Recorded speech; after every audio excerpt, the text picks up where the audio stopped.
இது 2 விதமான ஹெப்படைட்டிஸ் இருக்குது. 2 குரூப்பாக பிரிச்சுக்கலாம். ஒன்று வந்து சீசனல், ஃபுட் வாட்டர்னால வருது.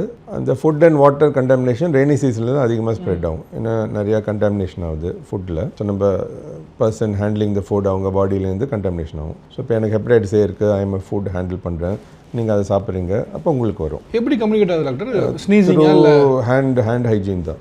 மோஷன் வழியாக வரும், இல்லை மற்ற செக்ரேஷன்ஸ் வழியாக வரும். ஸோ அந்த ஃபுட் வழியாக அது ஸ்ப்ரெட் ஆகும். இல்லை சார், இப்போ வந்து ஒரு பர்சன் ஏக்கு வந்து ஹெப்படைட்டிஸ் இருக்குன்னா அவர் ஃபுட் சர்வ் பண்ணுறாரு, ஃபுட் ப்ரிப்பேர் பண்ணுறாருன்னா ஸ்னீசிங் சலைவா மூலியம் வருமா? இது வந்து அந்த மோஷன் வழியாக வருது.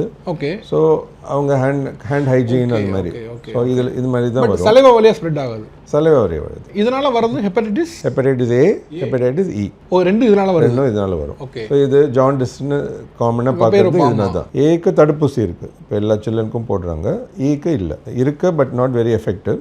ஸோ மெயின்லி ஏக்கு தான் போடுறோம். ஸோ குழந்தைங்க எல்லாருமே ஹெப்படைட்டிஸ் ஏ தடுப்பூசி அவசியம் போடணும். ஏன்னா இது அடல்ட்ஸ்க்கு வந்ததுன்னா ரொம்ப சிக் ஆகிடுறாங்க. அது தவிர்க்கலாம் கம்ப்ளீட்டாக. நாங்கள் வரி பண்ணுறது the other group called hepatitis B and C. Hepatitis B ஒன்று இருக்குது, ஹெப்படைட்டிஸ் சின்னு இருக்குது. இது வந்து blood to blood contamination. Okay, blood transfusion மூலமாக.